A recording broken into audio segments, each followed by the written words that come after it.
Hi folks, my name is Tom Chapin and welcome to Just Outdoors, ICTV's outdoor program. Today we have quite a show, especially if you're interested, those that are interested in snowmobiling and snowmobiles and what makes up a good snowmobile and equipment. If you're into equipment and high-tech equipment, this is a show for you, so stay tuned. And our guest today, and the person that's going to be operating this equipment for a length of time, we'll talk about that, but is Paul Dick.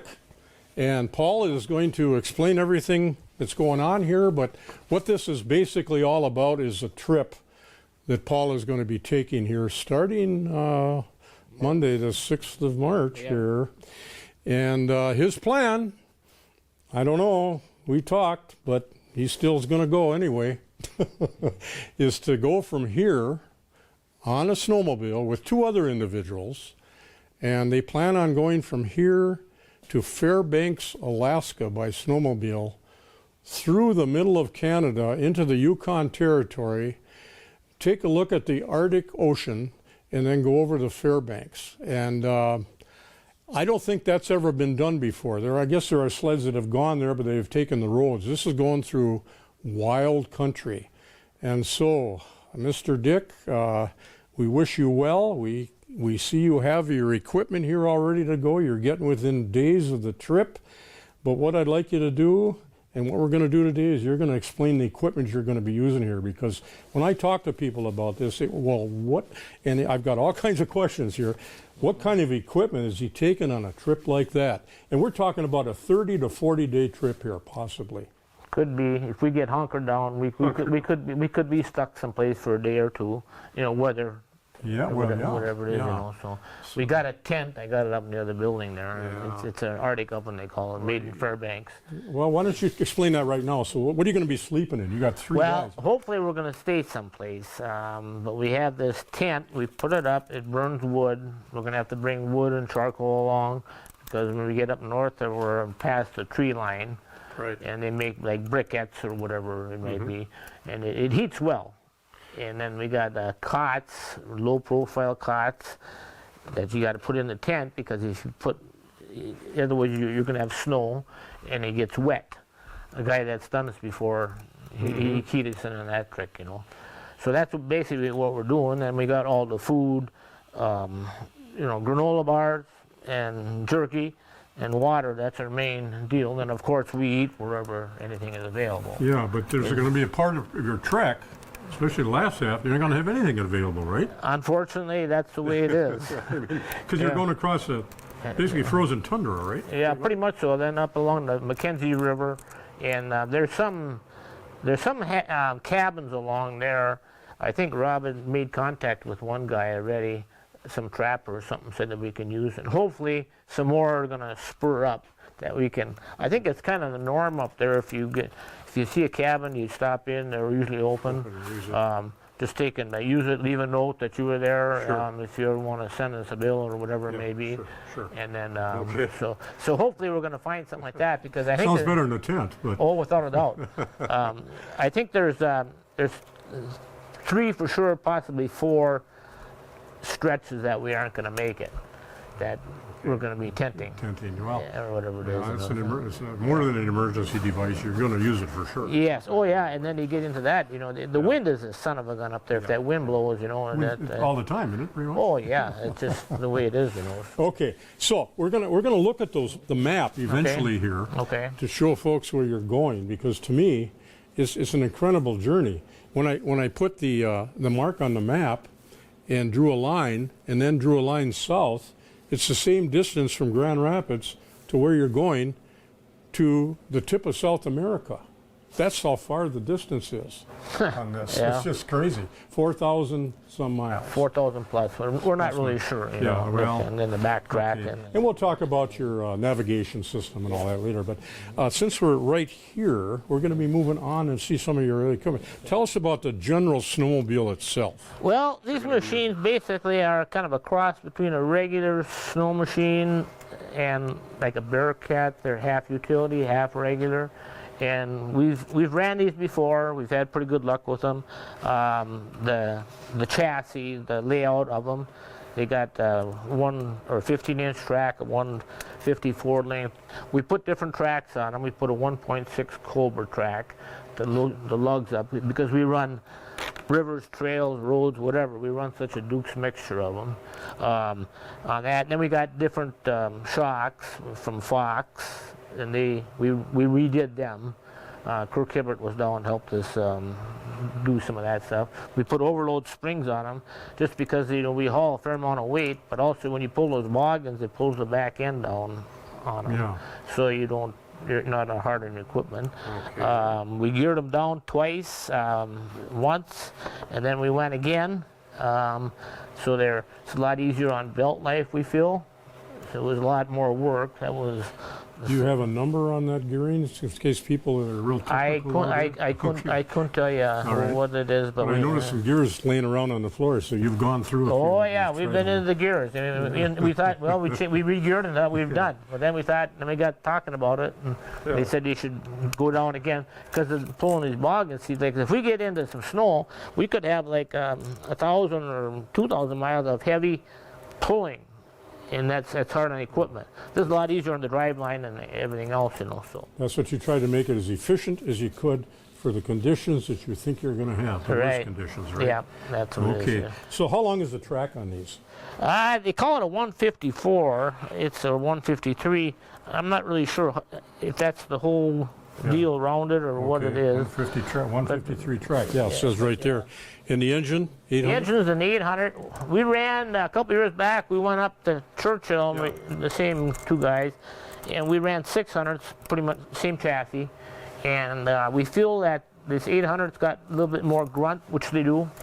And then in a lot of cases, I think we're hoping we're going to get better mileage with the 8 versus the 6. Because you're not laboring them so much, especially now with the lower gears in them. Yeah, and then we put auxiliary lights on them because the stock ones aren't real good. We got dually carbides from Woody's or a double carbide. We're just going for wear because if we get into some places where there's not much snow, gravel, etc., we need some durability. And you got 10-inch wide skis, I see. Yep, they're 10. Yep, that's a standard ski that's on this model. Yeah. But you also modified this. You put a belly pan on this thing, right? Yep, we put what they call a skid plate underneath them. It's a molded plastic material made for this particular model. Because when you go over, rocks, stumps, etc., blah blah this, blah blah that, your heat exchangers are down underneath there, and you could raise havoc with them. And you're going to Flin Flon to start with, and I know Flin Flon, there's rocks. Oh yeah. And then the last tour, the last 300 or 400 miles, you're going over mountains again. Well, when we get up there by the Richardson Mountains, I guess, So, yeah, Rob is pretty much the one that laid out the Rob is one of your guys you're dealing with. Yeah, okay. And I trusted him. Maybe I shouldn't have, but I did. We'll find out, won't we? Yeah. Okay. So anyhow, he did that. But that's pretty much what the machines are. Okay, we'll go back to the other machine here and see what you added on there. Yeah. Because you did. But tell us about the toboggans here. Well, these boggins, we all pull a similar product. It's this is a UVC or something. This is a 3/8-inch thick material. I get it down here from Crown Plastics down in cities. Here's 3/8 right here. There's 3 runners underneath it. Two on the side and one in the middle and 2 on the side. Okay. Because you get, and then in the back part of it here, I put 2 6-inch pieces of ski carbide. Because sometimes you get on like rivers, ice and stuff. The ass end will want to slide around a little bit on you. And that'll, from moving, huh? Yep, that'll keep it more plumb. Now I see you got plenty of gas tanks here. Yep. What's that all about? Well, we got to have it. Yeah. These particular cans, these back 3 are full of oil. Okay. Oh. right now. Okay. Because we're going to need Oil. a lot of oil for because these are two-cycle motors, see? And as we get going, we're going to be losing our oil. We'll be burning it up. And then we got more room for gas. That's oil injection, of course. Yep. Okay. So this year this is 5-gallon cans.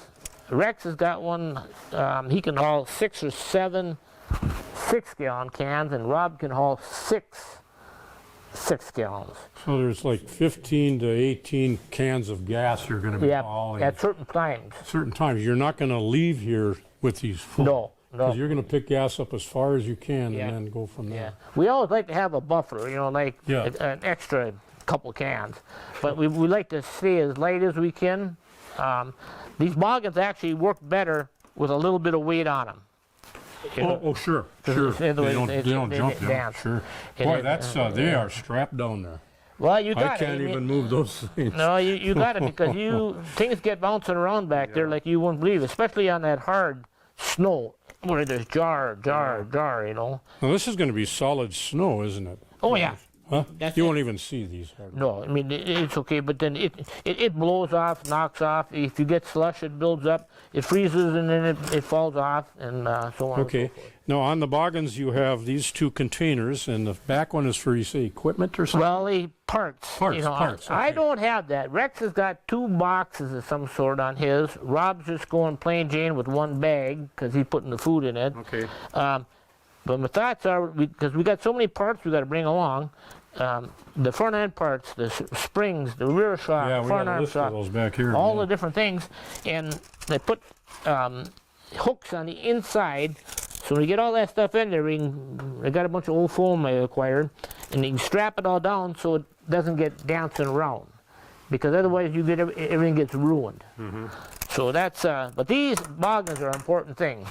And we got extra high facts on them being along. Sure. Extra high facts. You bring that along, Oh yeah. and then you can add that if it wears out, or Right. because you're going to be That's for the crawling snow. across a lot of rocks and stuff. Oh like yeah, that, that's too. for the snowmobile. Yeah, right. On the snowmobiles, we switched them out and put on. It's a DuPont product. It's I don't know. It's got a little insert in it, graphite, so they really wear well. Okay. And scratchers, because you get in a lot of snow conditions. All right. To keep the engine cool. I've got a lot of questions here Okay. that people I talked to this morning said, why don't you ask them this? Okay. And so I got all this down here because so many people out there are interested in equipment and parts and things like that. Oh, I And know, boy, yeah. it's something else, and you're the guy. You're the man.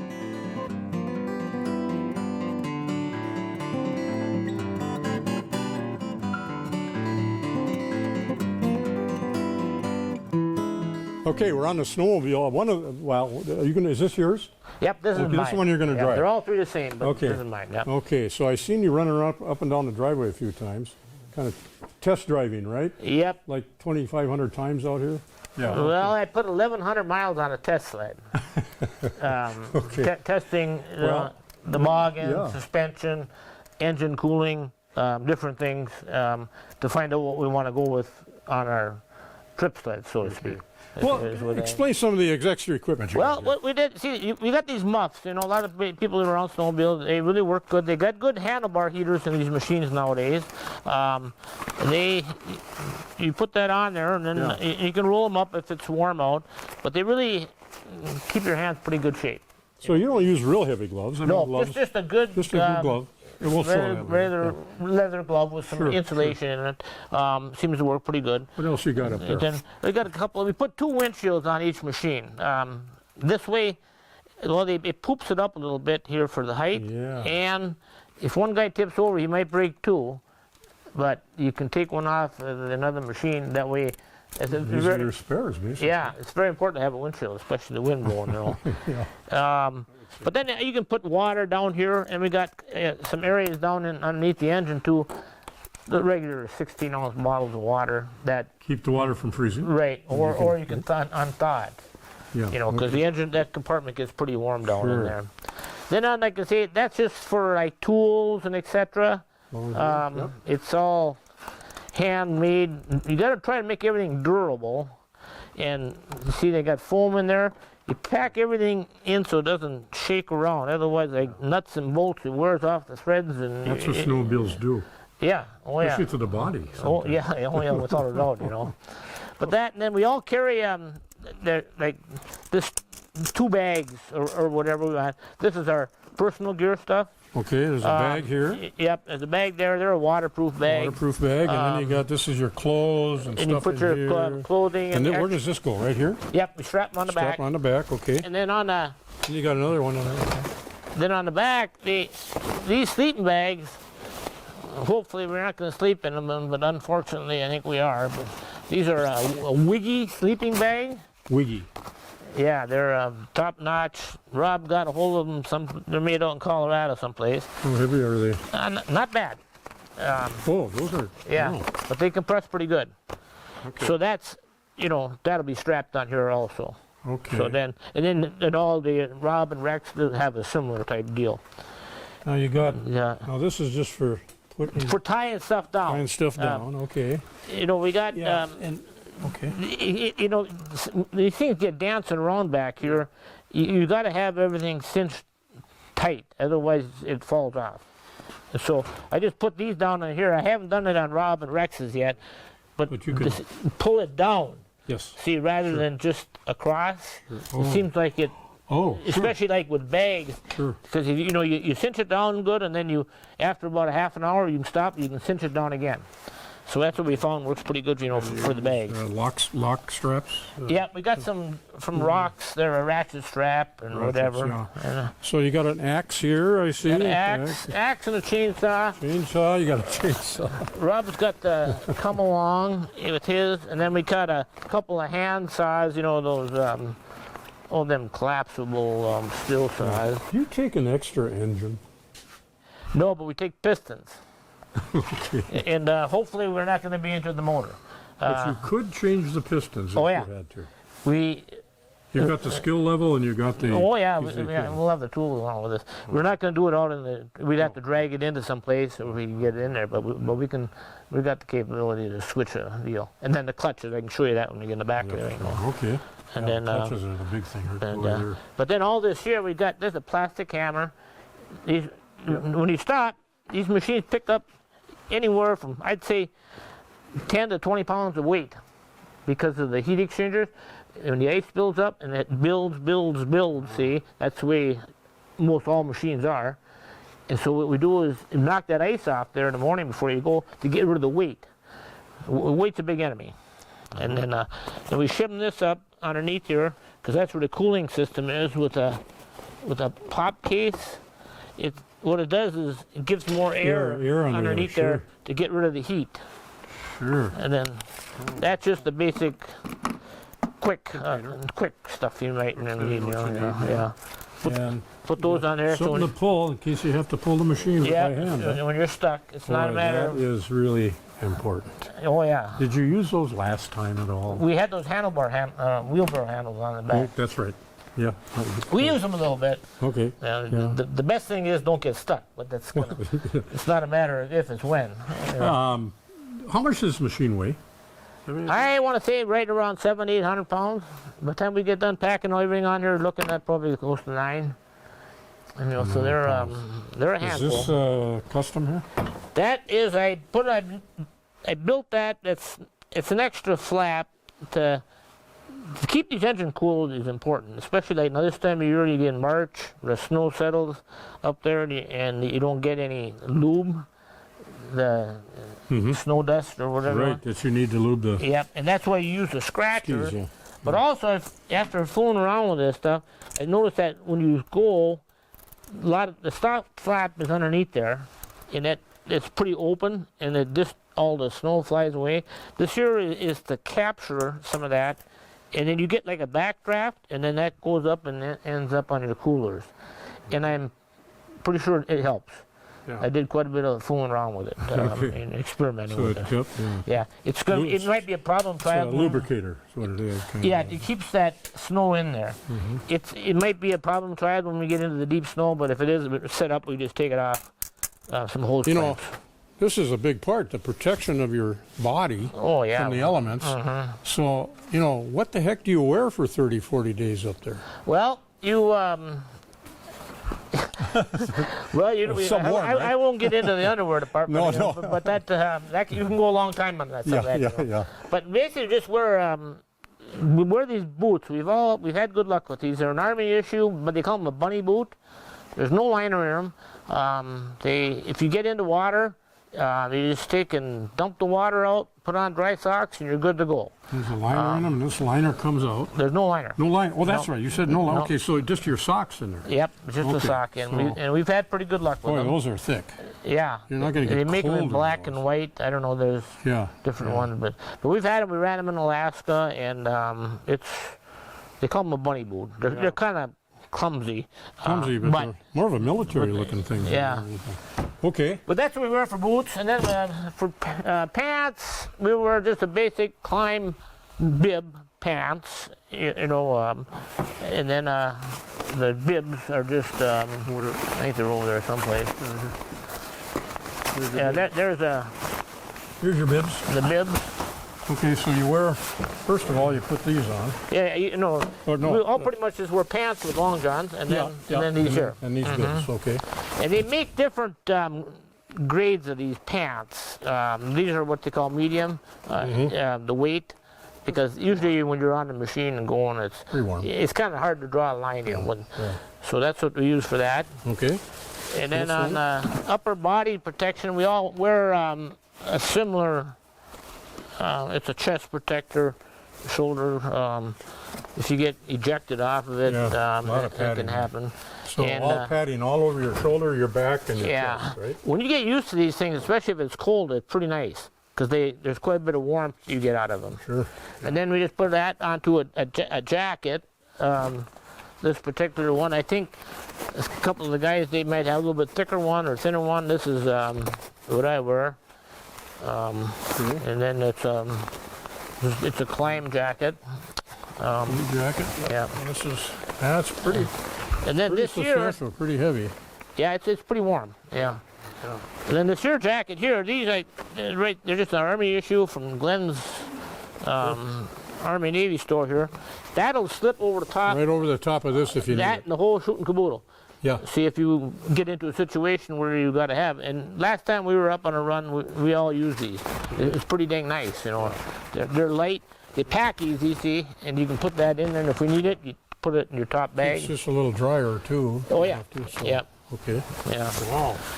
And then the helmets, we all three like, you know, full faced. I like to protect my teeth on the handlebars, etc. We wear them, and we wear goggles. A lot of guys wear face masks or shields. We're all pretty much goggle guys. There's a pair here someplace. You had them, huh? Anyhow, we all three wear goggles, and they make pretty good ones nowadays. They fit right in, you know. Yeah, they fit right into here, so you don't have a shield, No. just goggles. Yeah, and, Okay, and so- everybody's different. You got to take, and that's another thing. You got to do some testing because Yeah. when you're stuck and you get hot and steamy and it's cold, you got to watch this so you don't get fogged up. You know it. So But that's what. I can't believe how light this is. Yeah, they came a long way in the last few years. Oh. You know. And actually, these here we just got this year. We got some from Climb there. I don't know. I want to say it's a half a pound lighter, maybe. Yeah, it's not but that's much a at lot all. when you're bouncing that many miles. You know. Yeah, and then the goggles go right in there, and Yep. there you go. I don't know that Yeah. go there here, but anyhow, someplace. Yeah, someplace around there. Okay. Yeah. Yeah, well, that's pretty much here. And here's part of the day treats. I got to make up 60 bags of day treats. Cranberry nuts. and Yeah, A lot of protein here. Huh? yeah. And Keep you then going. we got fat that. in Rex there. makes that good jerky. Jerky, and he's going to bring jerky along. Oh yeah, beef. It's beef and elk mixed. Really good jerky. Yeah. That's good. Yeah. Yeah, this is all your. Yeah. Wow. This is just part of it, and then People, all that. sure, Yeah. yeah. He's got all that in the. Rob's hauling the food box. Well, you want him along then. Oh yeah. Yeah. Look back, make sure he's still there. Yeah. Oh, that's right. Yeah. Okay. Yeah, so. Well, now Okay. that we're through with this, let's go back and really look at some maps and Okay. things like that, okay? Okay.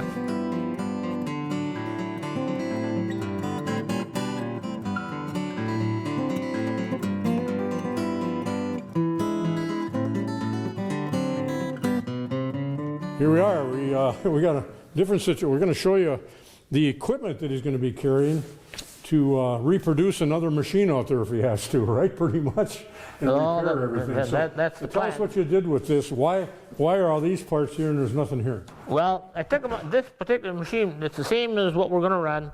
I put roughly about 1,100 miles on it, and we call it the test sled. We used it to, test suspension, blah blah this and blah blah that throughout, the testing period. See, and then we don't need it anymore right now. So I took nowadays it seems like you can't get a lot of parts at certain times, availability.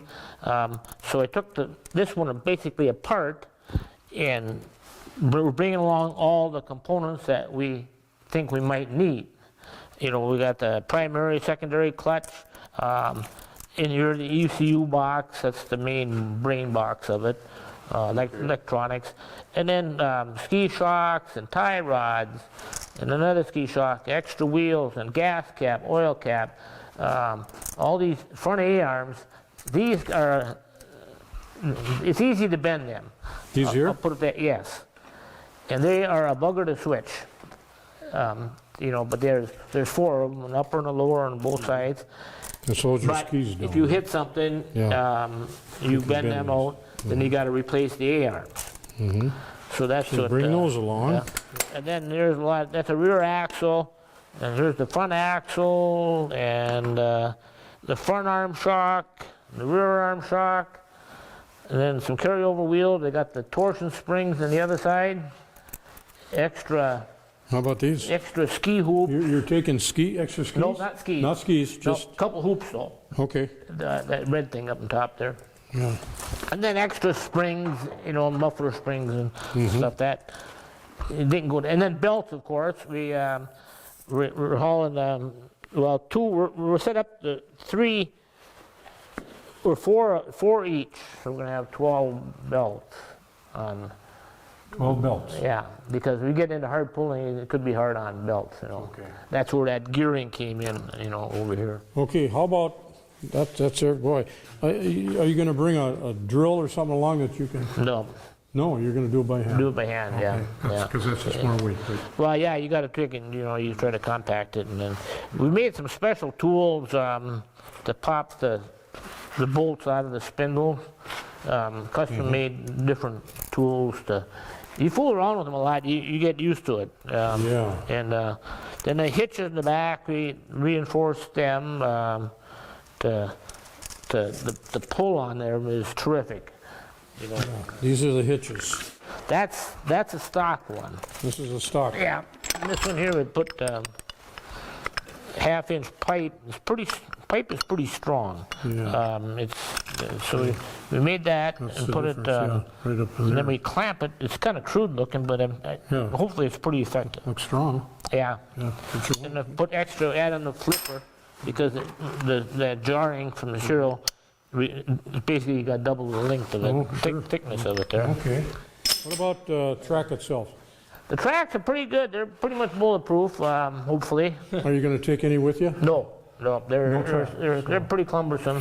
We stud them. We got 2 studs in every other bar. Yeah. Can you get down? Yeah. Those. Look at here. What? Yeah, that's a carbide tip stud made by Woody's. And we've had pretty good luck with those Woody's products. They've Those are some studs. yes, yeah. Wow. What happens when you hit a bunch of rocks for 100 miles? Well, you just slide over the top of them. With those? Those carbide Well, holds up. you try not to spin on Yeah, anything. So it doesn't rub it off. Yeah, because they will hook and bend, They will. or in some cases they will knock a little hole long in the are track. So you just try to drive accordingly. Those are a couple inches long? I think these are they stick out about a 1/8 of an inch or a 1/4 of an inch past the rubber. Oh, past the rubber. Okay. Yeah, there you go. You order different. You order them accordingly to the size of the lug, is yeah. what they call it. And so That's what's taking you up there, that track right there. Yeah. Yep, they're just a standard. Because there's a lot of places, they're just like regular trail riding or whatever, roads, and we can still cruise along. We're geared down, but we can still go along. Well, you said something about You might average on some days 30 to 40 miles an hour. Is that right? 30 to 40 miles an hour? The average? Yeah, well, Well, not average, but you do hit areas that you can go. oh 40 yeah, miles we an hour. can go, oh sure, we can go some places, we can go 50, 60 miles an hour certain places. And then, Hauling all that stuff. At that oh speed. yeah, you can go right along with it. But it depends upon it's got to be ideal conditions. You know? Yeah. And then like you get some flat bogs or rivers or whatever, and then a lot of times we're right down to 10, 15, 20 mile an hour. A bog in my mind seems like there'd be a lot of snow there, but is it hard packed, a lot of it? Yeah, a lot of it is, it's A lot of snow, but hard packed. You Yep. get up on top with yeah. these? And even, you can have 3 feet of snow up there, and talking to some of the guys, when the wind blows up there, that snow gets as hard as concrete. And it's the snow and the wind, or the sun and the wind, and it just gets hard, This time hard. of year too. Yeah, Is it- yeah.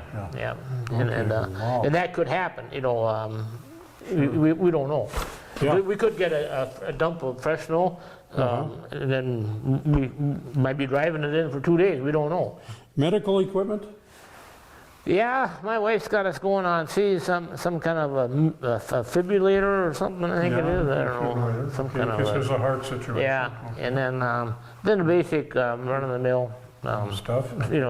Band-Aids and gauze packages and stuff, I think Rex has got all that, Okay. and Yeah. so Okay. we got that. The navigation tracking system, what do you got going on there? Well, I don't have one on my machine because they do all the navigation, so I didn't even wire one in. But we have a Garmin 626, I think it is. It's some kind of a GPS, whatever it is. And they did a lot of work on Rob, especially on the Google Earth, and he's got some way of overlaying it on. He's got it all in his computer, a lot of it, or his GPS already. And then as far as where we're going, and then we carry a outfit called a Spot. It's some kind of a tracking device where I think it pings every 10 minutes or so. And then Rob's got a Garmin InReach. It's a similar product, I think. And then that it'll ping, and then like when you're sitting at home here now, my wife or whoever, they'll be able to punch that in and they'll know where we're at. And also it's got a SOS button, so if you get into a deal, the closest authorities can come with a helicopter or whatever. Okay. Yeah, so that's it. And you can text off of it. People you never want to see. That's right, yeah.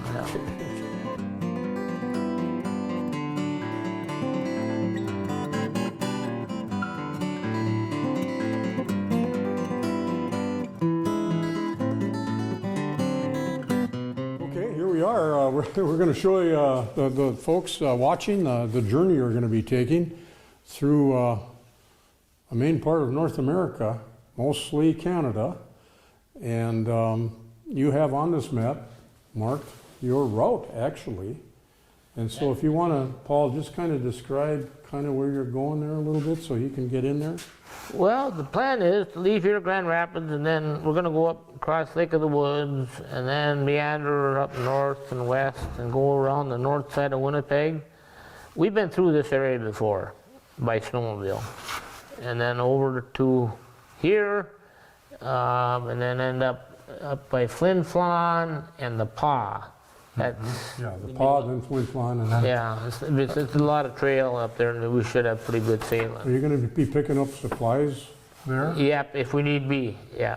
You need to, okay, because there isn't much north of there, is there? Or- No, that's about the end of the, Flin Flon, yep. And Manitoba, then we're gonna take off from there, and then it's, Saskatchewan. yeah, then we're gonna go north up through, this is all in the bush and the lakes and rivers, and this is the route that he's come up with, and I trust the guy, But anyhow, and he put a lot of work into it. He checked with all his historians and stuff back in the 20s or whatever, and that's where we're gonna be going up through here, over to Urain City. I'm not really sure. He's got this all memorized. And then across Sebastian Lake. This is all in northern Saskatchewan. And then over into Alberta, the northeast corner of it. Then up to Great Slave Lake. Great Slave Lake, here. He's got the camera, good. up the Great Slave, and then we're going to hook onto that Mackenzie River, I guess. It's a big main river. Yep. And that runs up north and west and goes, and this is some of the areas that we're going to be in the tent. Northwest Territories. Yeah, Northwest Territories, yeah. And then we're going to keep on meandering up there. And we get up here, he wants to go up and see the Arctic Ocean, just to say we've been there. So we're going to go up, and instead of heading over to Fairbanks, and we're going to go up here to whatever town that is on the Arctic Ocean. And I think there's a place to stay there. There's places to stay in a lot of these towns, you know, whatever they have available, you know. Okay. So we'll stay. I hear a lot of people talking about polar bears. Have you ever? I've heard that. We haven't, you know, whatever it is, you know. Nothing we can do about it, you know. I just hope we... This is polar bear area. Oh, yeah. They claim they're migrating south a little bit now. Okay. So I don't know. Whatever happens, happens, you know. Okay. So then you get up here, and then... And then they got a mountain range there. I don't know if it's called Richardson Mountains or something. Yep. But You're getting into that's going to be kind of... Yeah, then you go over it on the Yukon. That's going to be kind of a tricky area there too. Take you a little longer. Yeah, slower. well, the train and stuff to get Your through. equipment's already been used. And Well, we don't know, you know. Yeah. So whatever gets there, gets there. And then right Fairbanks, on, right here. and over to Fairbanks. Okay, that's a ways there too, isn't it? Yeah. Yeah, that's not a straight shot. Yeah. So you stretch all this out, you're probably down in Central America now. Yeah, maybe. Yeah. Okay. As far as it, But he's got it figured out pretty good for, you know, for fuel and etc. You know what I mean? How far we can yeah. go. The reason I brought this map, Paul, is to show the perspective of where you're going when you look at the whole North America here, and then you can see Cuba and, you know, the peninsula down, Mexican down here, and then South America is right here. But, you know, you start putting that together, you're probably going a little farther than that even, you know, that 4,000, 4,500 miles. But this kind of gives a perspective to everybody just where he's going to wind up right here. It's a long ways. So Canada's a big country. Yeah, it is. And not a lot of folks living in those areas. Most of the people live in 3 or 4 cities in Canada, 80% of them. Mm-hmm. And the rest of it isn't a populated country anyway. Yeah. And then you're up here. And look at how far north of Hudson Bay you are. People think Hudson Bay. Wow, look at your north tip here. Yeah, you're getting above the tree line. I don't know when You there's sure are. actually a tree line here, and that's where the firewood comes in to play and stuff. So you'll be picking up firewood a little, as much as you Well, can. whatever we can, you know, Along the light way stuff. until you know, run out, huh? Yeah. And that's kind of why we put those extra lights on. And if the weather permitting and everything, if we want to go, we can just go. We'll run all night, you know, rather than stop. You know what I mean? If there's nothing around you. Conditions may be better at night. Oh yeah, you can see pretty good, you know. So Yeah. so we'll just play it by ear. Okay. And just do, if we gotta go, we gotta go. Yeah, so you run and then you stop when you feel. Another thing is you're going at the time of the year where there's a little more sunlight, right? Right, yeah, that's why we chose the date So we you did. waited till March. Yeah, yeah, One of the basic things. right, and a little bit warmer, you know, bit, you yeah. get that. Yeah. too, you Little know, bit. Yeah. Hopefully. So, And the snow conditions will still be Yeah. pretty good. They're not going to be sloppy or anything like that up no, there. you could, you know, but whatever it is, you know. Now that river, Mackenzie River, are you going to run on the river? Oh yeah, yep, You run on the river? I guess so, yep, there's a lot of, it's It's not wide. a straight river. Yeah, it's wide, and it's, I would hope that there might be some places along there that we can stop, cabins or something that we can go squat in or see. Sure. And I would think, because I think a lot of the natives, they travel between, you know, their village to another one by snow machine. Sure. In the summertime, they go by boat, you know. Yeah. So. I imagine you'll see some animals up there. Oh, God, yeah, yeah. Like when we went to Churchill, We don't have caribou. caribou, Yeah, stuff like upland caribou, wooded caribou, moose, wolves, Yeah. you know, whatever, you know. that. Yeah, okay. Yeah, Wow. he takes a lot of pictures, you know, so Oh, good. it'll be quite a trek, you know. Okay, I would imagine. So, a couple more days, they're going to be, what time are you leaving in the morning? Hopefully we can, I'd say right around 6, 7 o'clock. Okay. You go north from here and hit the trail, huh? Yep. That's, The State Snowmobile Trail. yep. Take it over to Deer River. Yep, Deer River and then on up. I think that's the fastest way. We can go other ways, but then the storm we had last, early this winter, and then a lot of them isn't opened up and too much fiddling around. So. Yeah. But you're going to be coming out of Minnesota in the northwestern part of Minnesota, Yep. right? And we can cross the border on out of Odette, at Rainy Lake. Rainy Lake. There's Yeah. it's right by Odette. We cross. There's a agent right there. Right. Or else there's one up by the northwest angle also. Did they know you were coming? Nope, we didn't do that. They used to have, last time we did it, they had what they call the remote border crossing permit, but we didn't do that this So year. now you're just, hopefully, you're Yeah, going to have all the right yeah, personal things to get across there with no right, problem. yeah, passport, and then I think they take a picture of you, and then whatever it is, Okay. Wow. and just put it in, so, Amazing. yeah. Well, I don't know if I covered everything. We covered everything, but we covered a lot of it. We just want to wish you luck on that trip. Well, thank you, yep, And yeah. everybody will kind of around here after they watch ICTV, hopefully, you'll get on. That's what this channel's all about, is to emphasize local people and what they're doing.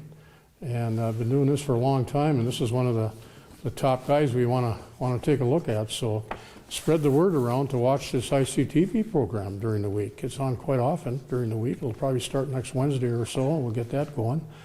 And we'll kind of watch you as you're going along. I'm going to try to get from your wife the location where you're at. Yeah, on the phone, she'll have that, and yeah. we'll take a look and wish you luck. And there you go. You're off to the races. Oh, yeah, off and running, so. Okay. And thank you, folks, for watching ICTV. And remember, stay informed. There's Paul getting on his machine.